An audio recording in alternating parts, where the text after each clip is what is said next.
타이완인 백조미와 대만의 사위 최세훈입니다. 안녕하세요. 데뷔도크 최세훈 백조미입니다. 얼마 전에 홍콩 법원에서 법관이 그러니까 판사가 판단을 하는 게 있어요. 즉 지금 이 혐의가 성립이 된다.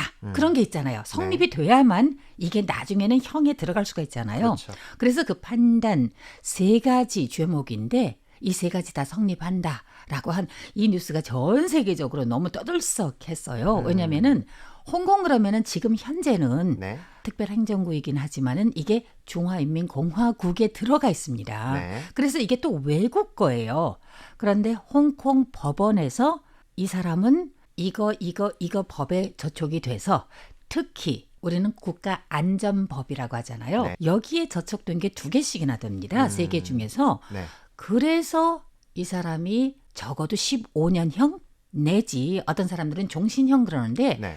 저는 개인적으로 종신형까지는 안 간다고 생각은 하지만 그래도 이 사람 인생 다 끝나버린 것 같아요. 저의 느낌은. 그렇죠. 지금 홍콩 넥스트 미디어 그룹의 창립자 네. 지미 라이에 대한 지미 이야기를 라이에게요. 하시는 거죠. 타이완에서 리즈잉 만다린으로 부르는데 네. 이분 그냥 영어 이름은 지미. 이분의 영어 성씨는 홍콩 그쪽의 광동어 그래서 라이가 돼요. 릴 라이라고 네, 말하는. 지미 라이는 리즈잉 그리고 넥스트 미디어 그룹의 창업자이기도 하고 네. 타이완에서 선풍적인 인기 이전에 논란을 일으켰던 일간지가 있었어요. 바로 네. 빈과일보입니다. 애플 데일리. 한국에서는 애플 데일리를 많이들 알고 아, 계시죠. 그래요? 네. 이제 빈고잖아요. 사과잖아요. 네. 사과일보인데 처음 나왔을 때 엄청 난리 났었어요.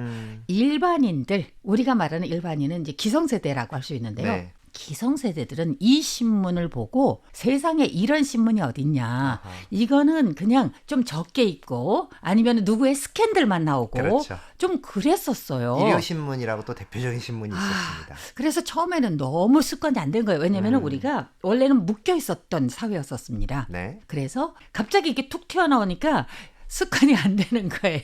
갑자기 이 세상에. 신문이 언론 자유에 네. 정말 한복판에 서게 된 그렇죠. 거죠. 자, 그런데 너무너무 인기였었어요. 슈퍼라든지 아니면 어디에든지 편의점 이렇게 가판대 옆에 서 있죠. 거기 파는 거 보면은 최고 잘 팔리는 거 금방 나가는 거 빈과일보. 이 지미라이 씨는 또 특이한 것이 네.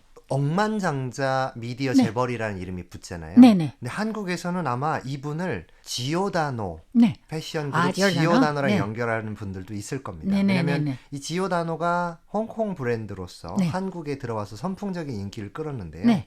그때 사람들한테 지오다노라는 이미지를 각인시킨 것이 바로 자유로운 패션. 아, 그렇군요. 그 지미라이 씨라는 어떤 그런 자유와 어떤 세련됨 그리고 뭔가 도시적 그런 느낌들을 맞아요. 좀 가지고 도시적인 계셨거든요. 거. 지미 라이가 1월 말 이전까지 다시 진정서 내려면 그거를 낸다고 해도 이거 유죄는 확실한 거잖아요. 그쪽에서 하는 게. 네. 그리고 3명의 법관이 있는데 3명의 네. 판사가 거기서 심리를 했는데 네. 이 3명 모두 국가안전법 에서 지정을 한 사람들이에요. 그러니까 무조건 국가안전법으로 이 사람을 집어넣는다는 그렇죠. 건데 지금 구속 벌써 5년 벌써 넘었어요. 5년이 됐어요. 네, 구속 5년 됐는데 분명 들어가긴 들어가는데 이 사람에 대해서 어떻게 생각할까? 이제 국제적으로는 네. 절대 다수가 민주주의 추구하는 거 아닌가? 자유 맞습니다. 아닌가? 시위는 자유잖아요. 그죠? 네. 자, 그런데 이게 국가안전법이라는 이 법률에 딱 틀에 넣어버리면은 어떤 나라에서든지 참 참견할 수가 없어요. 마찬가지로 그렇죠. 타이완에서도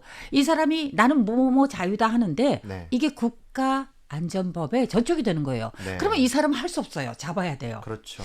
대한민국도 마찬가지잖아요. 옛날 생각을 하면은 네. 남북한 관계가 아주 안 좋았을 때 네. 아니면은 아직까지도 크게 개방이 안 됐을 때 누가 북한에 갔다 와서 네. 대한민국 정부에서 이 사람 그냥 놔두지 않잖아요. 그럼요. 감옥에 갔다 오고 그랬죠. 그렇죠. 뭐 찬양 고무죄라든가 집회죄라든가 이런 굉장히 막 다양한 종류의 어떤 그런 죄목으로 많은 조사를 받고 심지어는 뭐 10여 년, 20년, 어떤 종신형까지 받아가면서 그렇게 했죠.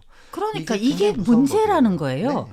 그래서 우리가 솔직히 지밀라이를 성원을 당연히 하죠. 하지만 참견이 안 되는 거예요. 이건 남의 나라 법이고 내정이죠. 남의 나라 국가안전법인데 교수님께서는 어떻게 보세요? 한국에서도 사실 이 국가보안법 문제로 오랜 시간 논쟁이 있어 왔습니다. 네. 이 국가보안법이라는 게 방금 기자님께서 말씀하신 것처럼 국가의 안전을 위해서 그 국가의 존엄을 지키고 그 국가의 주권을 지키기 위해서 당연히 필요한 법이에요. 네. 그리고 그걸 집행하는 것도 큰 문제는 없습니다. 근데 문제는 이걸 이용해서 정권이 국민들을 상대로 억압적인 태도를 보인다거나 혹은 폭력적인 상식으로 나와서 필요 없는 빌미를 제공할 수가 있게 되는 거잖아요. 국민의 소양이 꽤 높은 곳이에요. 그렇죠. 이 두 나라가. 네. 이런 곳에서 만약에 내가 국가안전법 이렇게 딱 꺼내면은 이거 뭐야 공포주의야 이렇게 생각은 안 할 것 같아요. 그러니까 이제 한국에서는 네. 굉장히 민주 시민 사회가 발달해 있고 네. 헌법도 수많은 방법들을 통해서 1987년 이후로는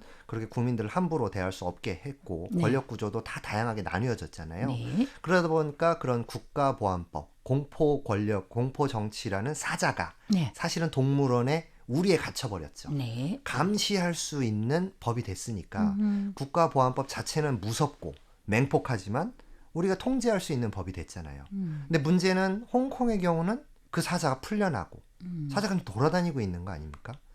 그러면 과연 홍콩 사회는 이 법이 제대로 작동될 수 있도록 민주시민사회가 견제와 모니터를 할 수 있을 것인지 그게 좀 주목되는 부분인 것 같아요.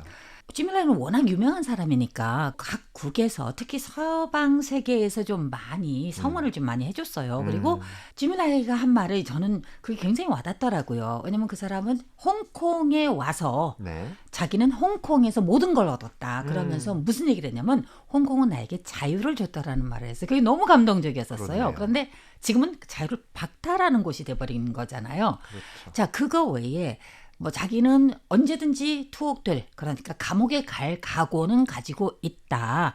그리고 자기가 이렇게 나서는 건 자기 자신에게 절대로 좋은 결과를 가지고 오지 않을 걸 이미 다 확실하게 감지를 하고 있지만 그렇게 하고 싶다. 왜냐면은 민주주의가 소중하다라는 거를 그렇죠. 꼭 보여주고 싶다. 그래서 이거를 지지한다. 시위를 지지한다. 이런 얘기를 했었거든요. 네. 그런데 제가 참 인상 깊었던 게 좀 가슴 아픈 게 그 아들이에요. 이제 아들 세바스티안이거든요. 미국에서 태어났거든요. 그렇구나. 미국에서 굉장히 고위층들과 많이 만났었어요. 네. 그때 만나면서 이것저것 많이 도와달라고 얘기를 하긴 하지만 다만 이 사람이 역시 또 여러 차례의 인터뷰가 있었죠. 물론 서방 세계의 언론들이지만 이런 인터뷰를 할 때 이 아버지에 대해서 많이 물어볼 거 아니에요. 왜냐하면 그 사람을 만나는 건 당연히 아버지의 일 때문이잖아요. 그래서 쥐밀라에 대해서 얘기를 하는데 세바스티안이 자기가 무슨 얘기를 했냐면 저도 이거 참 가슴이 아팠었어요. 이런 말은 하고 싶지는 않지만 우리 아버지가 만약에 옥중에서 돌아가시면 영웅이 된다.